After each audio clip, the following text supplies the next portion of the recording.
apyayantu mamangani vak pranashchakshu shrotra madho balamindriyani cha sarvani sarvam brahma upanishadam maham brahma nirakuryam mama brahma nirakarot anirakaranam astvanirakaranam me astu tadatmani nirateya upanishatsu dharmaste mayi santu te mayi santu om shanti shanti shanti. All right, how does a person of unshakable wisdom, this is called a Jnani or a jīvan-mukta. If you hear the difference or if you hear the word jīvan-mukti, you ask what's the difference between a jīvan-mukti and a jīvan-mukta. A jīvan-mukta is a wise person. The state of freedom of a jīvan-mukta is called jivan-mukti. So jivan-mukti is that freedom experienced by the wise person.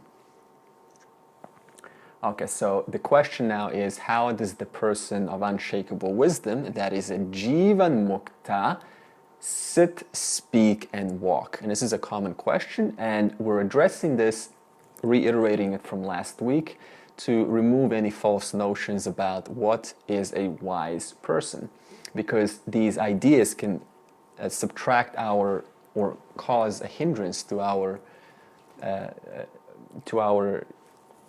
assimilation of this knowledge, expecting that this is supposed to be something that represents an image that we have stored or picked up from some point in the spiritual world. So we have to get rid of these images or these fantasies, and we all have them at some point. Okay, now we created a list, and we'll get back to that list of what are these attributes. But we're going to just reread this just to get back into the memory. And it said that Krishna said, or answered to this question, and he said, such people give up desires and fears as they arise in the mind and are happy with themselves alone. So right from the start, Krishna, you can see, did not answer the question directly.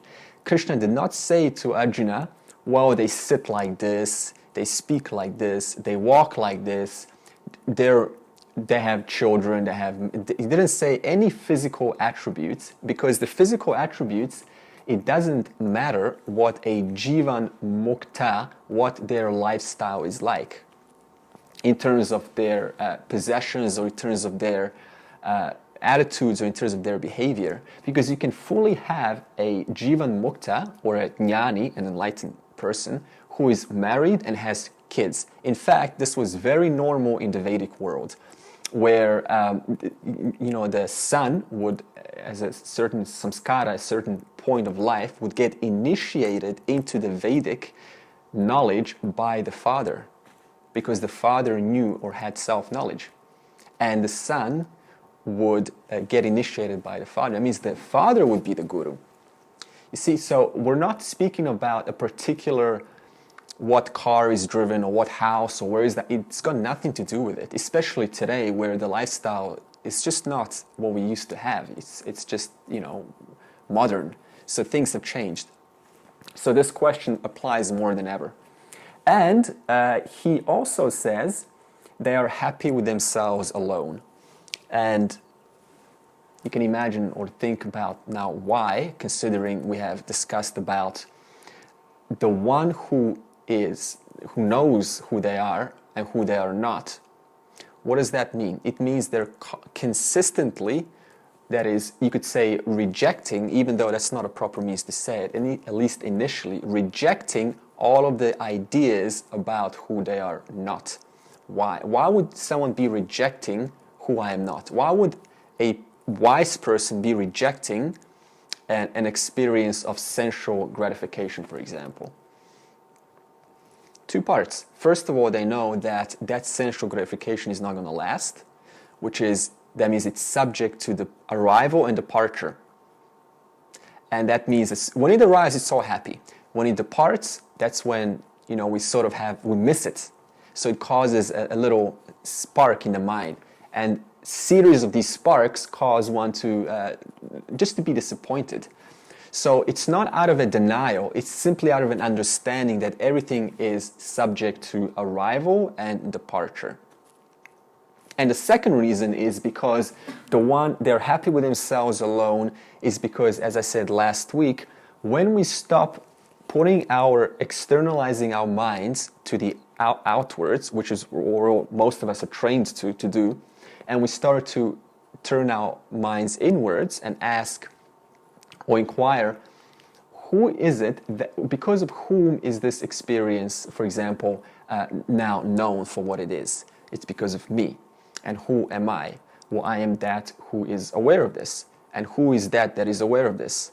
That ever silent presence, unverbalized, unspoken, uncommunicated, that is always prior to whatever experience, including the sense of I. Even when I say I am, there's even a knower prior to the I am. That's why you know when you say I am. How do you know that you said I am? How do you know that you are? How do you know that you exist? You know that you exist because you are existence. And that existence cannot be objectified. You cannot touch your existence because you are existence. So this is an example of inquiring in correlation to the experience that is presented to us. So these two reasons are, for now, why they are happy. There's a lot more reasons, but for now, why they are happy. So that means that when the mind stops drawing or going outwards, it turns inwards, back onto itself. And what do we say? Sarvam Brahmaha, everything is the self. That means it turns back to that one because of whom that experience has been known or is known for what it is. That means it turns back on the subject, on you. And that means Sarvam Brahmaha is what? The total. And the total is what? Ananda. It's limitless. It's that from which joy comes from. It's that from which all happiness is originated from. So that means that the mind goes back to that one, the source of joy. So that means that from now on, the object of attention goes from outwards to inwards. And it starts to draw the infinite joy from the self.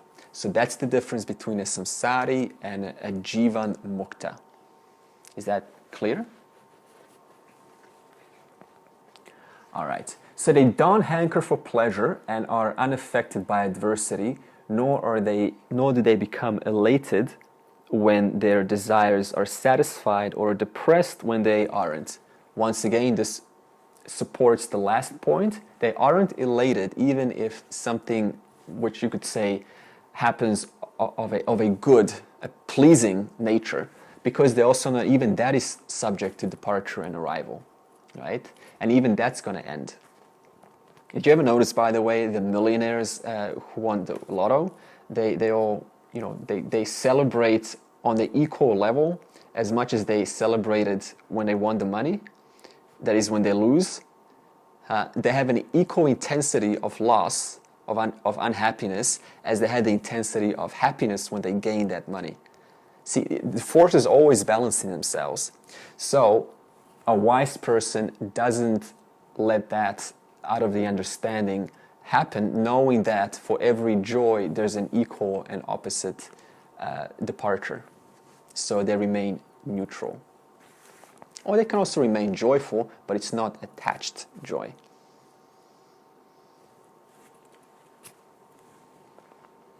Okay, when confronted with sense objects, they're able to withdraw their limbs like a turtle. Supports the topic, that is, when a pleasing experience occurs, one that would usually cause one to put all of their attention into it passionately. What happens is automatically, it's like the turtle. When you come near a turtle, it just automatically goes inwards, back to itself, where all joy resides. All right. for someone who doesn't feed the senses come back to the self, leaving the longing behind. It's just another analogy is to say every time you externalize your attention outwards to whatever it is, it's almost like watering a plant, giving it a little bit more water. And what happens then? The plant grows bigger and bigger and bigger. And every time it grows bigger, it requires more water next time in order to sustain itself. So when we draw attention inwards, it's like refusing to water the plant of desire. So it eventually withers away, it dies. So this is an attribute of a wise person.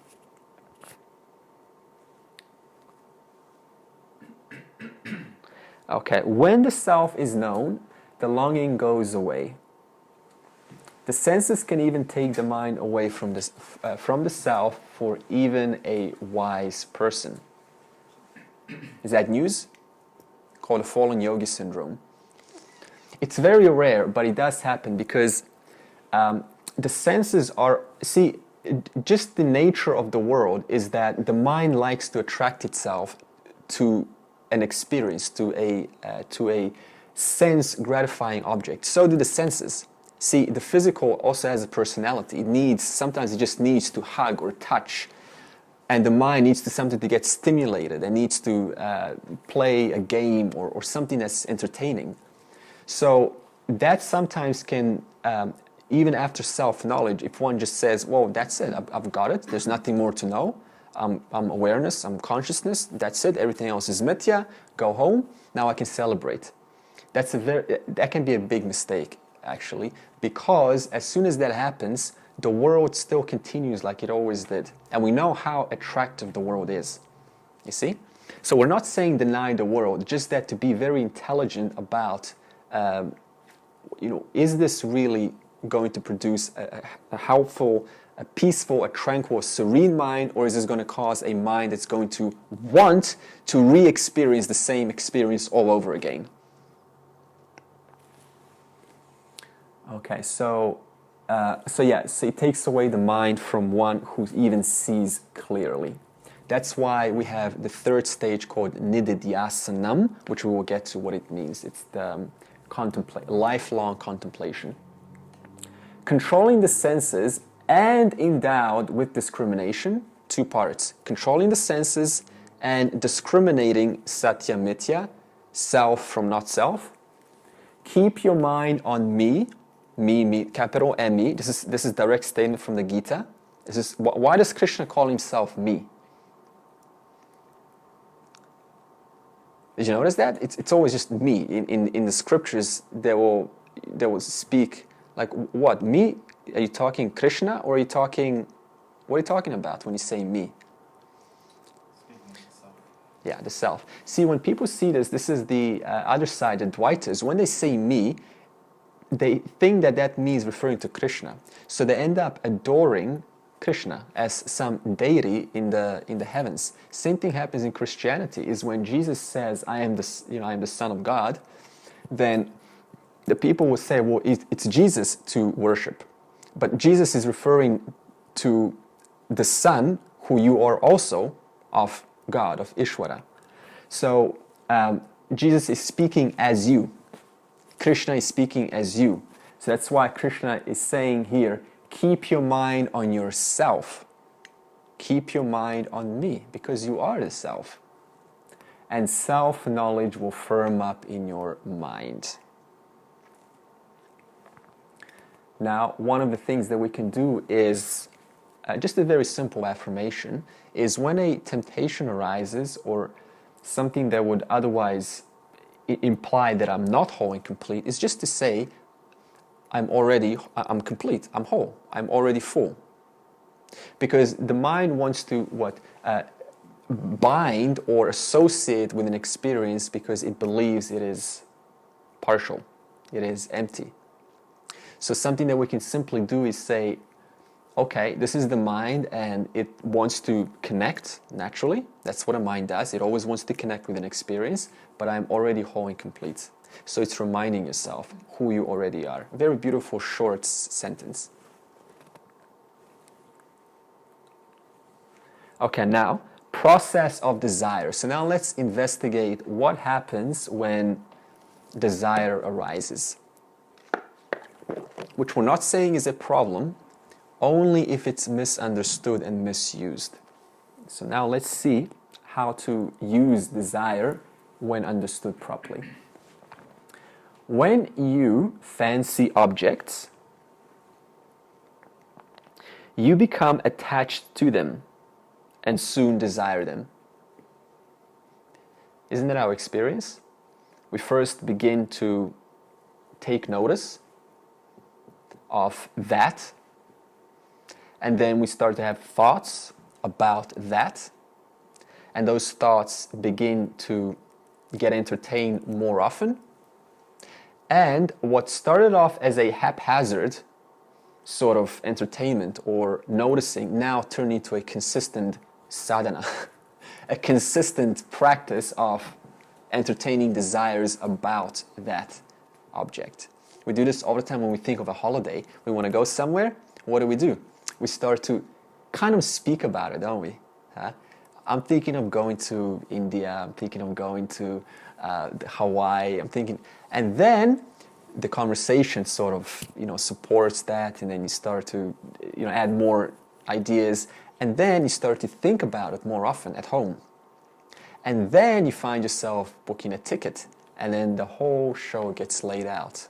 It all started with a simple desire. When you fancy objects, a holiday, self-knowledge, whatever it is, you become attached to them and soon desire them. Why do we become attached? Because the pleasing thoughts that we create about whatever it is so addictive because we made that. See, whatever we create, it's very attractive. That's why the marketers will, instead of trying to tell you what you should buy, they will entertain an idea of what's it like when you have this product. So you start to imagine yourself, what's it like to have this product? And then you end up selling yourself. Happens all the time. All right, so in other words, they're taking advantage of the natural psychology of a human being. When you desire something, so this is what happens now after we desire. When you desire something, anger inevitably comes. So, fancy objects, become attached, desire. Desire, anger, followed by delusion. So now, let's see what anger is. Okay. Now, if you feel angry towards an object or desire, then know that delusion is also coming. So now, why do we feel angry towards an object? What is it when somebody obstructs us? When a potential person comes up and stops me from potentially having what it is that I want, why do I get angry? That means even potentially obstructing a desire causes anger. Never mind actually obstructing it, but even potentially obstructing it, already anger comes. Okay, so now let's read a little bit more about anger, and I'm going to go back to the reference guide, Holy Gita, to see what is anger. When an object has charmed or caught your attention, has charmed one to a point of deep attachment, and when fear of its loss has started coming up in waves to disturb the individual, then such an individual's attitude towards those that come between him and the object of his attachment is called anger. Anger is thus nothing but a feeling that arises in us towards an obstacle between ourselves and object of our attachment. The anger thus arising within is directly proportional to the amount of fear one entertains by themselves on the score of the obstacle holding one back from winning one's object of love. Anger, therefore, is only attachment. Raga dvesha. Raga is desire. Anger, therefore, is our attachment for an object expressed at an obstacle that has come between us and the object of desire. So that means that, see, anger can, see, when we think of anger, don't think of anger just as lashing out. Anger can come as frustration, it can come as anxiety, or as fear. So that means what is fear, what is frustration, what is anxiety, what other expressions of anger do we have? Sorrow, sadness, all of that you could put under the category of anger.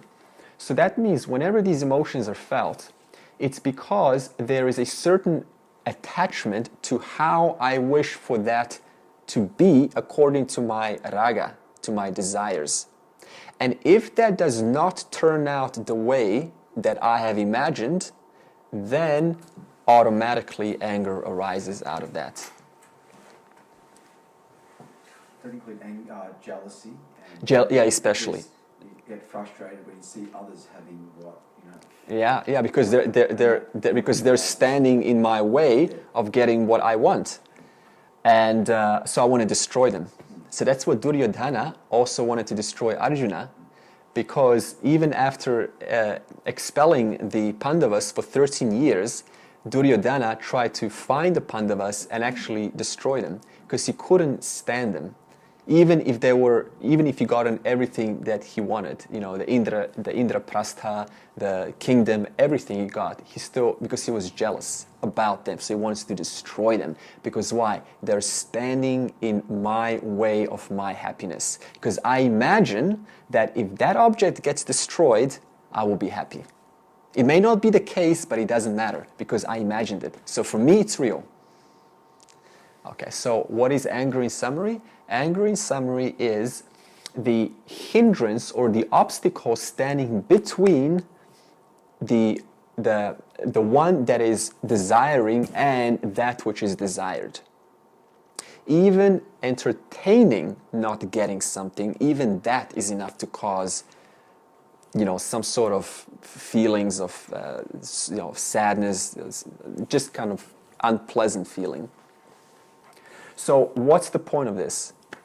The point of this is we started right from fancying objects. So we're telling you now, don't fancy objects?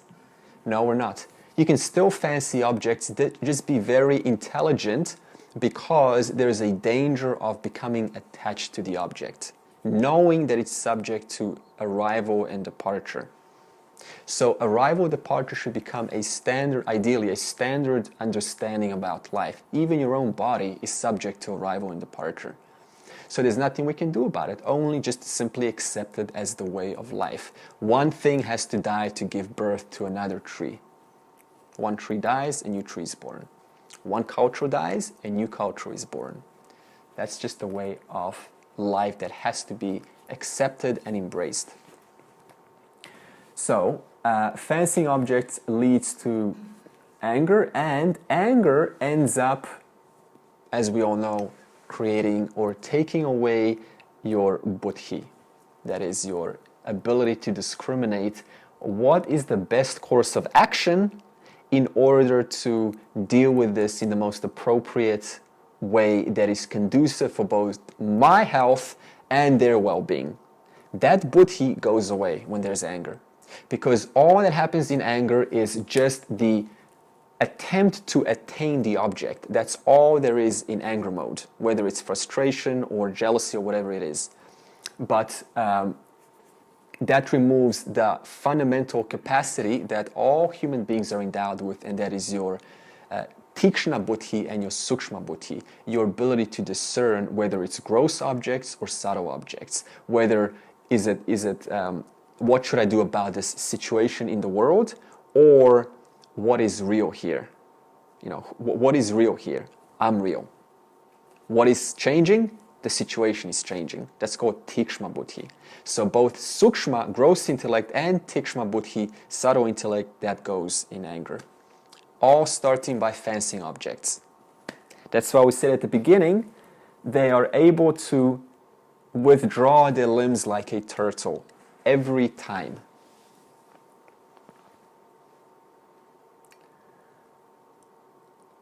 When you are deluded, you can't... okay, so now, after delusion, what happens next, right?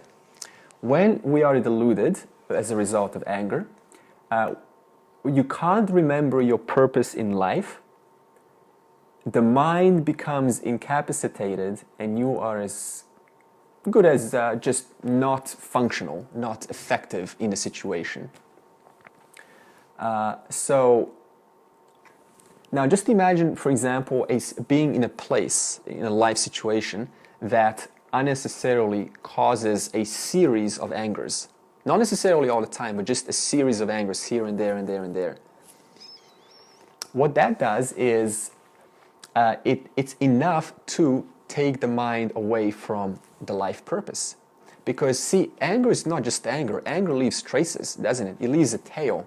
And there's a thought about what has happened, at least for a week sometimes. People don't talk to themselves, right? So that means that one has to create a situation that is conducive to both their swadharma, that is what is the most appropriate situation for them, and also conducive for the other's swadharma. Is it also appropriate for them? So those two have to match.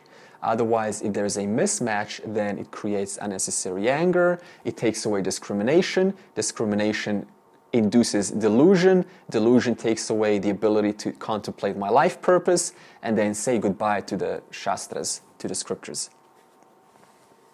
Yeah, so what we're saying here is it's really helps to create a harmonious lifestyle, in summary.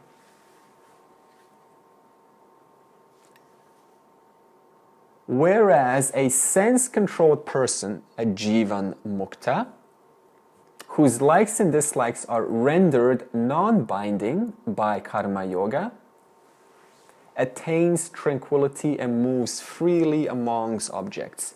What does non-binding samskaras or vasanas mean? Whereas a sense-controlled person whose likes and dislikes are rendered non-binding. So now we have a difference between binding and non-binding.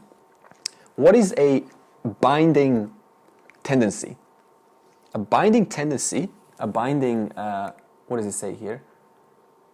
A binding a binding tendency is I have to. There's no other way, I have to. What does that cause? Anger. Because that's an attachment, isn't it? An attachment causes anger, or anger causes delusion, and so on. So binding tendencies, that means I have to, I must, I should. That is what causes the problem. Non-binding tendencies is I can, but I don't have to. I can do this, it will be helpful to do this, but I don't have to. I have to go, but I don't have to. Why? Because I'm always taken care of. First of all, it's not yours. You didn't put those tendencies in your mind, did you?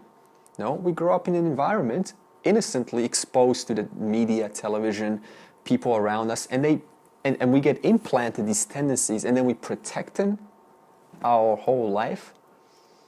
No. So non-binding vasanas, exhausted by karma yoga, releases one from suffering, which is why they're able to move freely among objects. What does it mean to say move freely among objects? Not be attached. Yeah. And objects, see, we're always confronted by objects, aren't we? Everywhere there's objects. There's objects of the mind, there's objects of emotions, there's objects of friends, there's objects of work colleagues. We're always confronted by objects. And here it says move freely among objects. What does that mean? That means, it doesn't mean that we're distancing ourselves away. We're still amidst the same objects. It's just that our tendencies have been rendered non-binding by karma yoga, and two, by understanding that everything's subject to arrival and departure. And also last week we talked about you sometimes get exactly what you want, sometimes get more what you want, sometimes less, and sometimes opposite. So all of these variables are there as a natural expression of life, and it's not reasonable to put guarantee as to how things are to work out. Because who am I, who are you to expect or want things to work out the way they should? What does that say? It's just what? It's just total isolation. It's my likes are right and everyone else's dislikes are wrong, so things should work out according to my likes. Like, where's the logic there? Yeah. So rendering vasanas non-binding releases one from this cycle of anger and delusion and lack of discrimination. Okay, so suffering disappears from a tranquil mind, and self-knowledge is easily established there. Remember what I talked about the mind being like a metaphor of the lake? So that means when the vasanas, when the samskaras are rendered non-binding, that means I no longer have to, then there's no reason to disturb the mind, because the expectations are understood to be arriving and departing all the time. So it's fine. If I don't get what I want, it's fine. It's for the better anyway. I don't know what's better for me, so I'm just going to let Ishvara deliver to me what is best.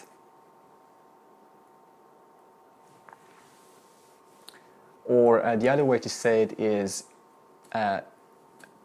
it doesn't have to work out the way I want it, because it's just subject to my own likes and dislikes. Yeah. It's not necessarily Ishvara is going to deliver, because Ishvara is not a person in the sky who is controlling things. It doesn't work like that.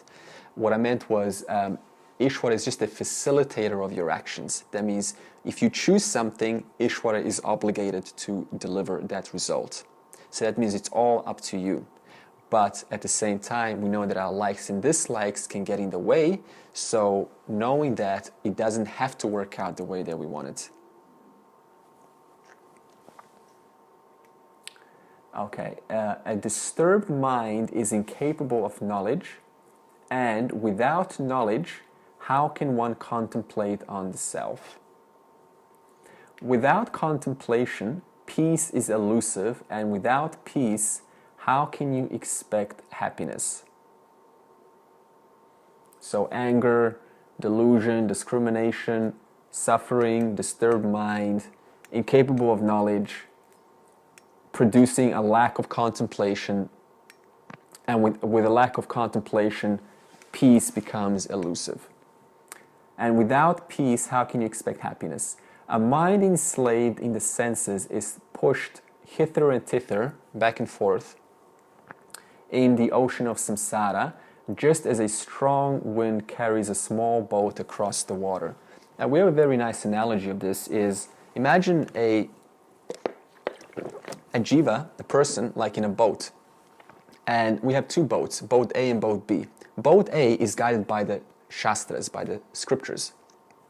The boat A, the equivalent would be having a rudder, because those scriptures point the boat onto the shore.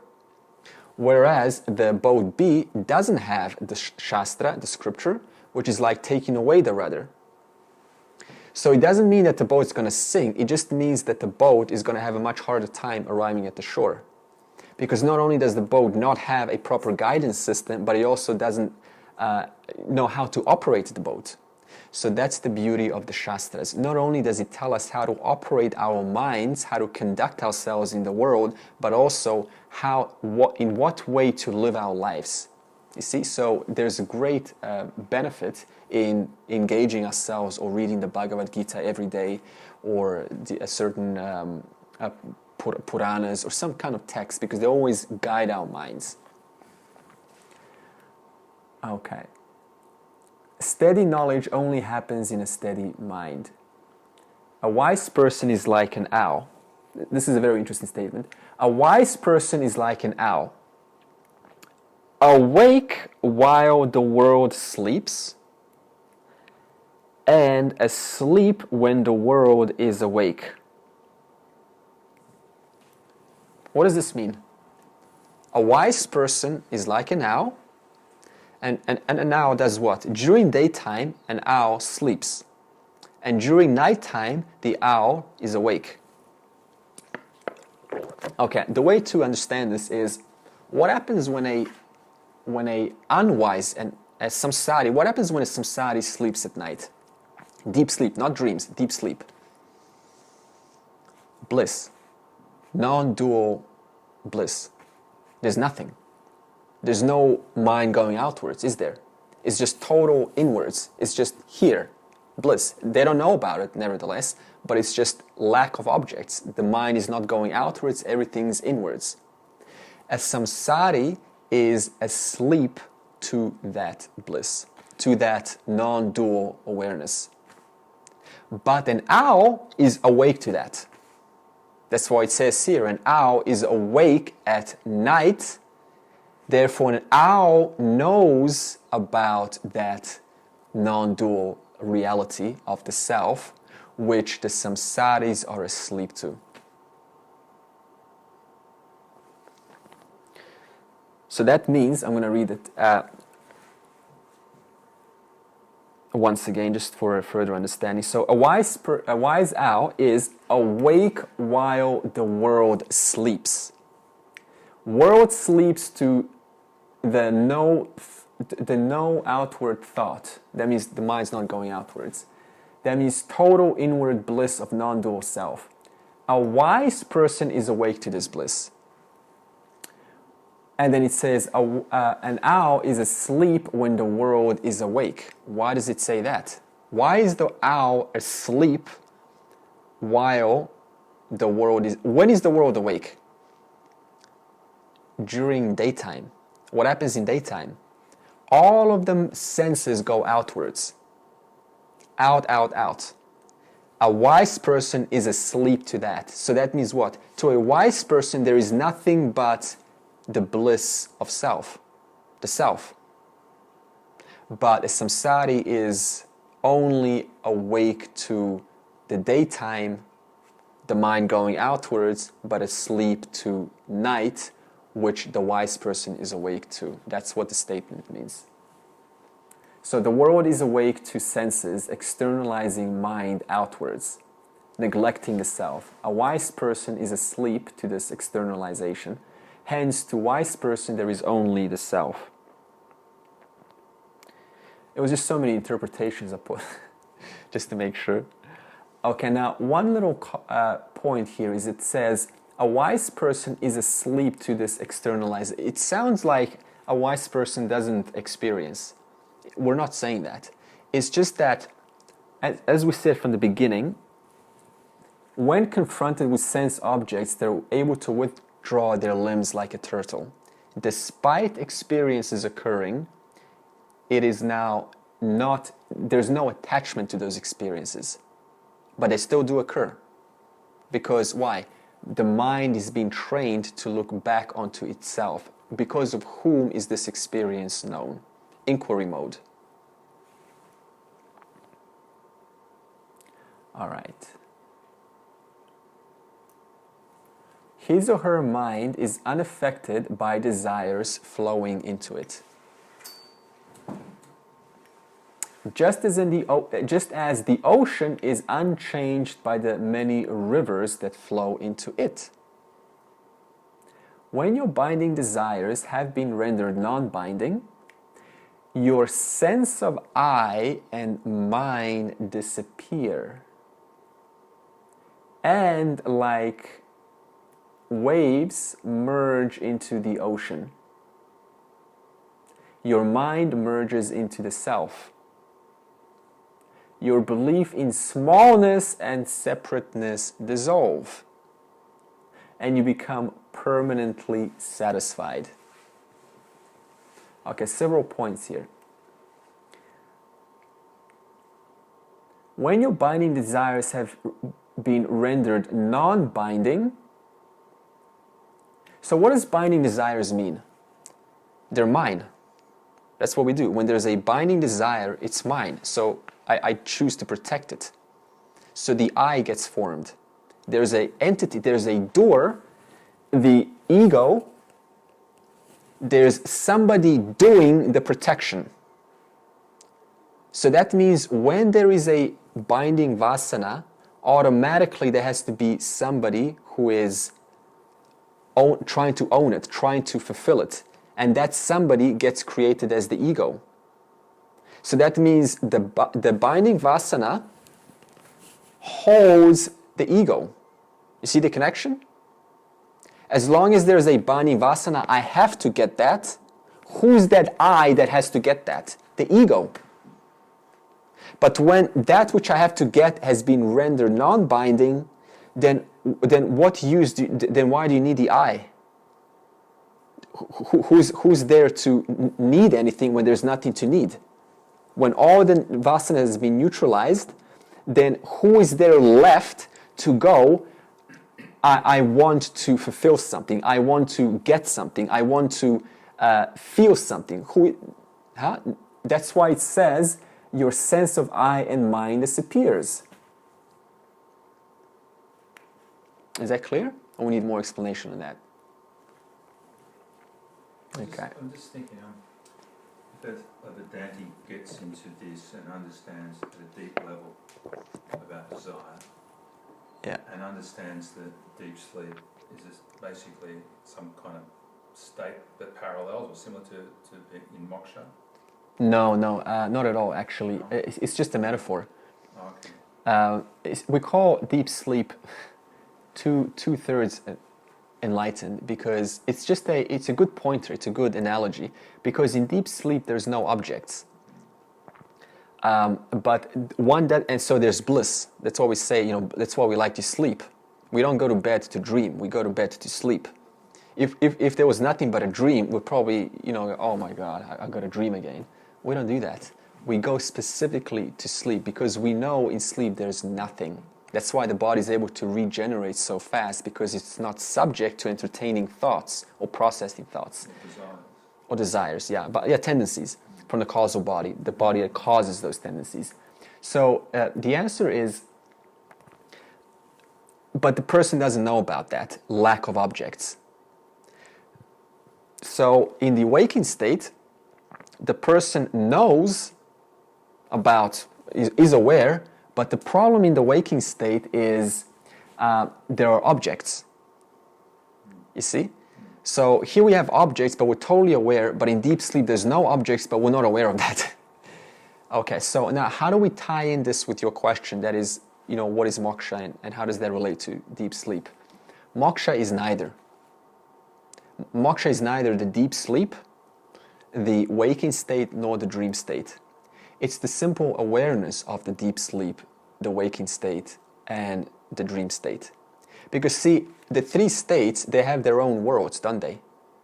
This world, this waking world right now, has its own, there's a character called Gareth. And there's a world. And then there is a world tonight, which is going to be created called a dream. That's going to be another world. And then there's going to be a no world called deep sleep. But those three states are what? They're still known by you. So that means no matter what happens in those three states, okay? No matter what happens in this world, or in the dream world, or in the deep sleep, whatever that is, it's irrelevant. Because who's the one that knows about those three states? Yeah, you do. So see how the answer is molding? So the answer is moksha has nothing to do with a state, because deep sleep is another state. It's a state of absence of thoughts. Absence of thoughts, who knows that there's absence of thoughts? You do. Moksha has nothing to do with the dream, because it's another state, it's another world. Who knows about the dream? You do. This world, certainly, there's a whole bunch of experiences in this world. Who knows about the experiences? You do. So you always come back to you. So at some point in deep sleep, we must be able to acknowledge. It's when we wake up that we acknowledge we're in deep sleep, but yeah, not while we're in sleep. No, because Ishvara creates these three entities. A waking state entity, right now, Garrett, this is generated by Ishvara. There is a Gareth, dream Gareth, and there is a deep sleep Gareth. Except the Gareth in deep sleep doesn't know about himself. So these three jivas are created by Ishvara. And they all have their own worlds. They all have their own, you could call it state. They have their own mechanics, their own laws, their own colors, their own, just ways of being. But because of whom are those three states known that they exist? Because of you, because you know about them. So once again, it doesn't matter what the content is. Moksha simply means I am the awareness of the content and staying in that awareness, not putting my attention and trying to analyze the content, because the content is generated by Ishvara Srishti, that is the intelligence of the Lord. Another way to explain this is, can you think about God? Yeah, we talk about God all the time. Can you think about yourself as a person? All the time. We speak about ourselves, our health, our minds, our thoughts, and we talk about the Lord like all the time. So that means what? You can even objectify the Lord. You can objectify your body, your mind certainly, but you can also objectify Bhagavan, Ishvara. But you cannot objectify yourself. So what does that mean? Moksha is the understanding that I am that which cannot be objectified because I am that already. I cannot objectify myself, but anything else which I can objectify, including Ishvara and the Jiva, that is called Anatma, not self. So moksha is staying in that one which you cannot objectify. It's called the silent, the silence, but it's not silence that is opposed to sound. It's the silence which knows about sound and lack of sound. You see? So how do you know that there's sound? Because there's silence. How do you know that there's silence? Because there is that ever-present, ever-witnessing silence in the background called Atman, you. So moksha is simply understanding I am that silence, that unverbalized, uncommunicated silence, because of which both silence, no thought, that is, deep sleep, and thought, that is this waking world, are known.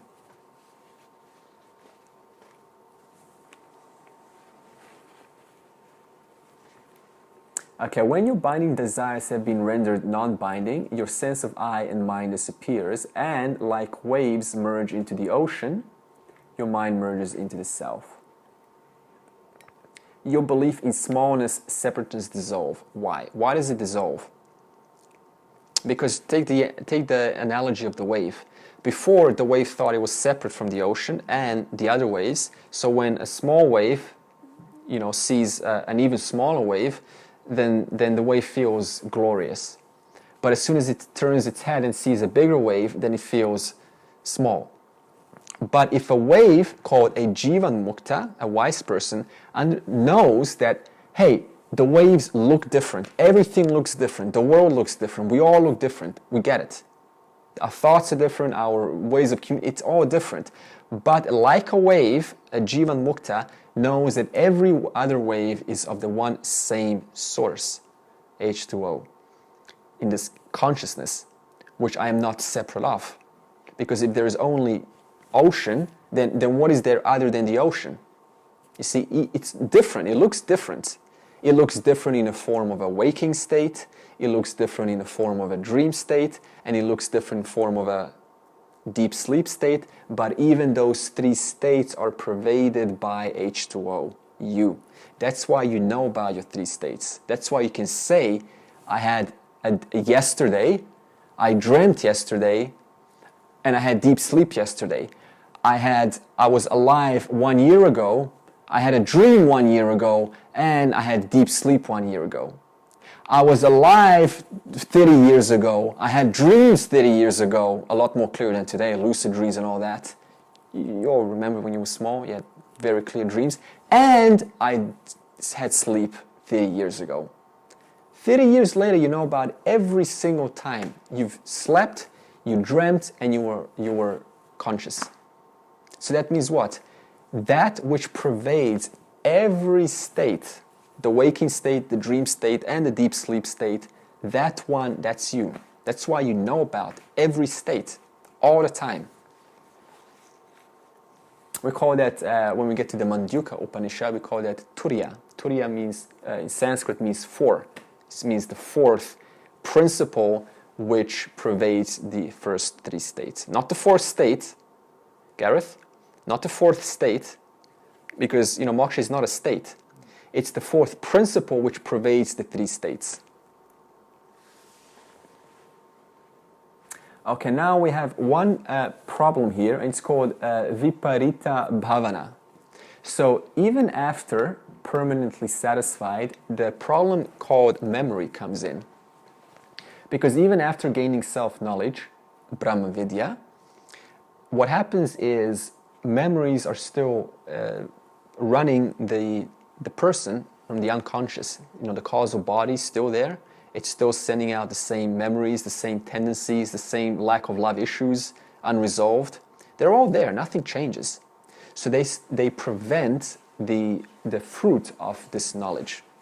So that means even after gaining self-knowledge, it's not like everything changes. Everything is beautiful and everything is fine. No, life is exactly the same. Because if we say that life is different, that would be what? A problem. Because I would be addressing another existence. That would be a dualistic notion if I said everything's different. That's why nothing changes. Because what is one thing which you have known about from the beginning? More than anything else. Despite people coming and going in your life. That we exist. Huh? That we exist. Yeah. About you. Being known yourself. I. That's why we, as I said at the beginning, I was there as a baby. I was there as a teenager. I'm always there. But what has changed? So many things. So that one which never changes, that's you. And the definition of existence of Brahman is never changing. Therefore, you are Brahman. Yes, you can say my experience has changed. Totally understand that. My life has changed. Totally fine. My thoughts have changed. Totally. My body has changed. Totally fine. But I haven't changed. If I were changed, then how would I know one point of change onto the next? How would that be possible? Because the previous change would be affecting me, and I wouldn't be able to distinguish the previous change by the time I get onto a new form of change. You see, so that means there has to be a factor, a substratum, that is always unaffected by the endless changes of the mind and the body and our lives. You see the logic there? Yeah. Okay, summary, verses 54 to 72. The fruit of self-knowledge, moksha. The fruit. You are satisfied with your life because you are full. Satisfied with the world, satisfied with the ego, satisfied with even those parts that we're not happy about. That's a surprise. Because here we said viparita bhavana is it can prevent our fruits of enjoyment or the full actualization, the depth of I am Brahman. That's what these memories unconscious can create, this problem. But now we're saying they're satisfied with their life completely, even about those parts which are not, they're just still unpleasing. So now how do we reconcile this? So the way to is to say that, as I said before, nothing changes. So that means that even after self-knowledge, there's still a person walking earth. The person still has tendencies. Why wouldn't I want to address those tendencies? The only difference is now those tendencies are non-binding vasanas. It's not I have to, because what do we say at the beginning? If there is a binding vasana, it creates anger. Now it's I can, but I don't have to. Because it's fine, it's not yours. You didn't create your tendencies. You didn't create these weird behavioral patterns that we're not, that some of us are not happy about. It's not yours. It doesn't mean that we just put them away. We can address them if we want, but it doesn't bother us whether we address them or not, because it's like trying to address somebody else. Like, do you ever try to fix somebody else's problem? Do you even care? Like a stranger's problem? No. So then, if you're neither that stranger nor your body and your mind, then why are we trying to fix our own body and minds? What does that presuppose? It presupposes that I am this body and mind, but I am not that body and mind. So that's why it says you're satisfied with your life because you are full. That means I am neither this person nor that person. But it doesn't mean that I'm going to leave, this person to run its tendencies, bad tendencies or negative tendencies. I can still address them if I want. So nothing changes. You experience deep peace in spite of negative situations. Deep peace in spite of negative situations, like a phone breaking down. Okay, so let's not try to fantasize or imagine what this means, because the mind has a tendency to go, oh, okay, so there's a Jivan-mukta, and my house burns down, and they're just totally okay. Okay. There's an underlining contentment, because in the beginning we said when confronted with sense objects, like the sense object of the house burning down, they are able to withdraw their limbs like a turtle. Why? Because of the consistent sadhana and the love of self, which is everything. So now how does a particular object have any attachment if I have rendered my attachments non-binding through karma yoga? So yes, there is it's unfortunate, but so what? It doesn't touch me. So it's a yes and a no. It does sort of affect, but it doesn't affect at all. That's the point. Okay, equanimity. Remember the yoga? Shruti vipratipanate yada sthasyati nishchala samatha vachala buddhis tada yogam avapsyasi 253. So, and it says, when we are confounded, perplexed, bedazzled, even by the scriptures, we remain completely equanimous, unmoved, unshaken by the knowledge of the scriptures. Even the knowledge of the scriptures doesn't move me. When I say me, I mean the jivan, the one that has self-knowledge. Because there is nothing more to know after just knowing that I am the whole. So then what more is a scripture saying you're the whole going to do? That's what we mean. When you know who you are, that's it. There's nothing more to know. Even though the scriptures still get read because it's just so beautiful to read them. Okay, just as an owl, oh, here we go, back to the owl again. Just as an owl is asleep to the day, samsaris are asleep to the self, and just as a human beings are asleep in the night, the wise person is asleep to samsara. So the last sentence, the wise person is asleep to samsara, it simply means that there is no samsara for a wise person. It's a nice metaphor. We're not saying they're ignorant to samsara. It's just that there's no samsara, because everything is consciousness. Everything is H2O. So that means an ignorant, a samsari, will look at another person as, a particular label, like they're less than knowledgeable, they're like this, they're like that. But a Jivan-mukta looks at everyone as themselves. So there is no ignorance for a Jivan-mukta. There is no such thing as that's an ignorant person. There's a context where we use ignorant person, but there is no such thing as an ignorant person. Why? Because it all comes from your understanding. And understanding comes from your knowledge. That means what you know, your attitude changes, your vision changes, and so does the whole world change. So that means there is no unenlightened people here. There is only unenlightened people here from the point of view of someone without the knowledge of what we're talking about.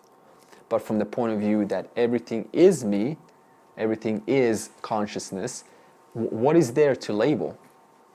When everything is the H2O, how can you call it one label, deep sleep, dream, waking, when it's all pervaded by the same H2O? Yeah. The wise person, is like an ocean, always full. He is free, she is free in life and after death. She is free in life and after death. Okay, why are they free in life? Because why are they free in life? Why is it Jivan-mukta or Jnani free in life? Yeah, unattached to things that would otherwise cause them to have passionate desires and propulsions and a bunch of action steps to attain that, because it actually hurts to try to get something and to work the whole life just to try to get something. It's painful because we don't ever know how it's going to work out. So they're free in life also because they fulfill the highest purpose there is for a human being, which is moksha. That means they're okay with artha, security, kama, pleasure, and dharma. That means morals and virtues. They're okay, but they don't have to. They don't have to pursue artha, kama, and dharma. They can, but they don't have to. A samsari pursues only artha, kama, and dharma. Wise people, very wise. That's the highest you can get in the dharma. You also have people who constantly engage in entertainment and pleasures of life, luxuries, good foods, good cuisines, good holidays. That's the priority is kama. And you have those who are very obsessed with family, stability, wealth, just security, family security. That's artha. Moksha is I am okay with artha, dharma, and kama, but I don't have to pursue it. Why? Because I've already pursued it. This is how a Jivan-mukta would speak. That's why there's no skipping. Because we cannot skip right from artha straight into moksha. You know why? Because then that one is going to think about kama. The good things about life. What about those things? So it's going to distract them. That's why we have to come to a certain point where we recognize, yes, artha is great, security is great. We all love security. We need security as a human being. Kama, luxuries, food, relationships, all of that is completely fine. Nothing wrong, nothing right. It's just neutral. Depends on what you want, your free will. And dharma, virtue, morals and virtue. That's completely fine, but I am ready to go into the final stage called moksha. So they are free in life thus because they have fulfilled the highest purpose. And after death, because there is nobody left to say this is my doing. That means the karma is neutralized. See, for a samsari, when something happens, they think I did that. So now I have to address that. And that happened to me. Because action is always happening, right, in the world. There's nothing never not happening. There's always something happening. So, as samsari would say, what's happening to me, now I have to go address that, and I go address that, and then something happens, and then I have to go address that. It's just an endless thread of pursuing problems and, offering solutions. But karma for a Jivan-mukta gets neutralized because there is knowledge that despite actions being done and coming back, those actions are not happening to me, they're happening to this body, mind, intellect. They're mithya, they're in a mithya world. See the difference? So a wise person is free after that. There's no need to be reborn again, because why do you have a body? Think about it. What is the only reason you have a body for? To fulfill desires. That's it. We want what? Even moksha. That's another desire. We need a body for that. Security. We need a body to fulfill that security. Pleasure. We need a body. We need the 5 senses, organs of knowledge, to experience the world. Security. We need an intellect. The enjoyment of security and the feeling of home, the feeling of warmness. We need a mind, an intellect, and a body for that. So if one negates that I am not the body, mind, intellect, which is the one that experiences artha, kama, and dharma, then what need is there for another body after death? Who is there to come back? When the I is not associated mistakenly under the false assumption that it is the body, mind, intellect, when that I has been dissociated from it, how is consciousness now going to need another body? So there's no logic there. Because who's there to enjoy the fruits? It's the body enjoying, and I'm not enjoying the fruits, so why do I need another body if it doesn't interest me? Yeah. So that's why there is no rebirth. Okay, after self-knowledge, one should control the senses, control the mind, after self-knowledge. Control the senses, control the mind, and live a pure life until knowledge is firm. That's a very nice instruction. Not after self-knowledge, go back to usual worldly entanglements, even though there's nothing wrong with that either. It's just even after knowledge, one should control the senses intelligently without overindulging. Control the mind, that is what enters the mind, what experiences come into the mind, and live a pure life until the knowledge is firm. A pure life, sattvic life, that means activities which represent those which support tranquility or serenity of the mind, like meditation, contemplation, hanging out in groups which reflect the same ideas, yeah, until knowledge is firm. That's why most of us in Vedanta, we still choose to continue going, even if knowledge is clear. Because, as I said from the beginning, the senses can take the mind even away from the self for people who practice karma yoga and who see clearly. Out of that reason, one has to live a pure life until knowledge is firm. Yeah. Okay. So now we have come to the end of chapter 2, and we're going to do some summaries of a few key points that we have mentioned so far, because from next week the tone is going to change a little bit, because chapter 2 of the Gita is called Sankhya Yoga, and Sankhya Yoga is the vision of the entire Gita. So everything you've heard so far has been the summary of all 18 chapters of the Bhagavad Gita. From now on, it's going to be more detail about what we have talked about. So the tone changes slightly, but nevertheless, you've gotten the whole vision of the Gita so far. So now, let's go through some points that are worth reiterating to summarize chapter 2. I'm going to go back to the Holy Gita reference guide, and I took a few points that are relatable to what we've been through. Okay, what is the meaning of the word Upanishad? We hear the word Upanishad quite often. What is the meaning of it?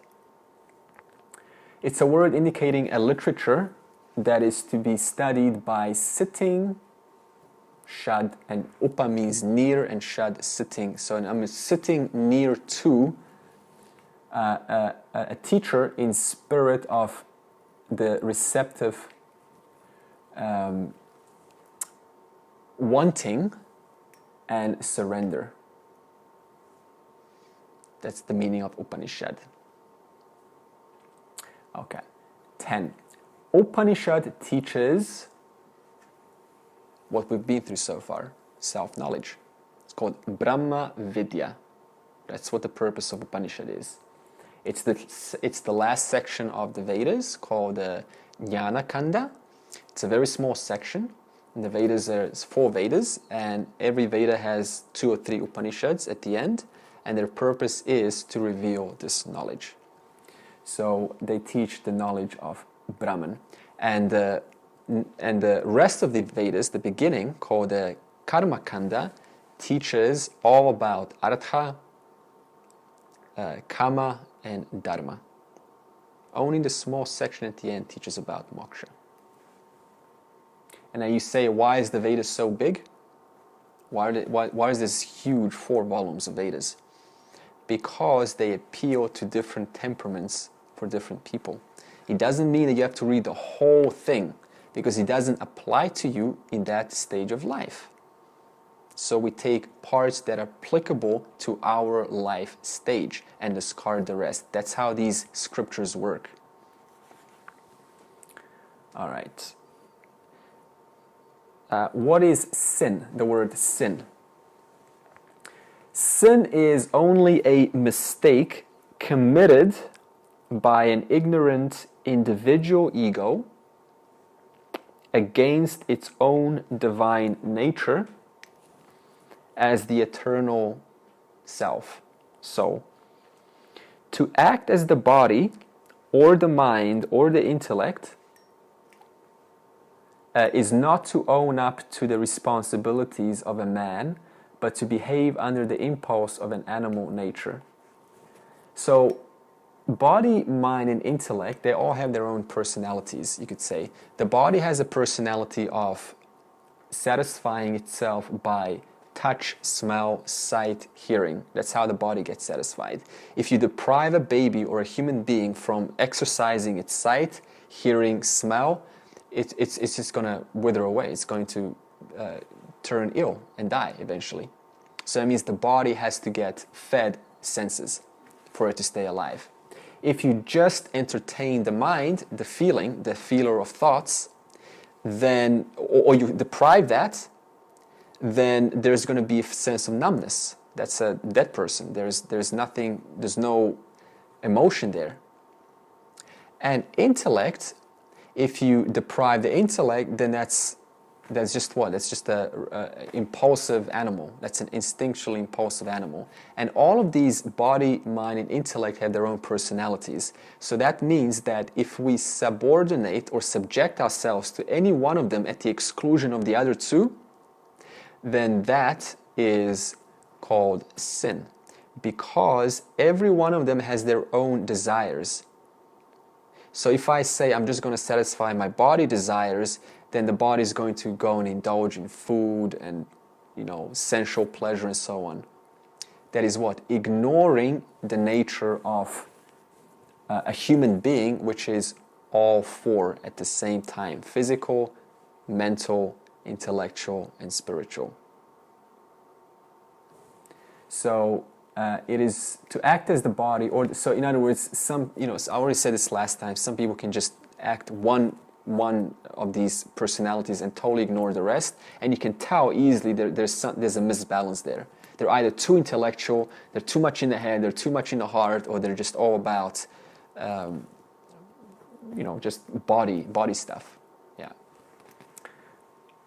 All those acts performed and motives by these 3 personalities entertained are called sins that create gross mental impressions and thereby reinforce the walls between us, the person, and our cognition of the divine spark or the self. All those acts performed and motives entertained are called sins. So, in other words, what it's saying is when, as I said, when all of them are individuated, when they're all separately attended to at the expense of the others, that's what we call negligence, ignorance, sin. When they're all included, that's what we call a harmonious human being. The heritage of a human being is to exercise all four. Okay, let's do one more.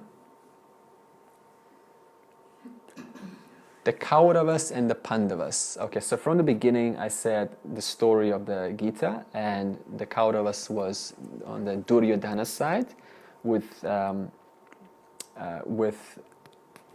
Drona, the archer and the teacher of the Pandavas. The Pandavas are the good people, the good side. And the Kauravas represent the negative and of the negative parts of ourselves, the four personalities all fighting for their needs. Physical fighting for its physical, sensual, the mind fighting for its emotions, and the intellect fighting for its intellectual. And the Kauravas is the disbalance of those four personalities in every human individual. And the Pandavas represent divine tendencies.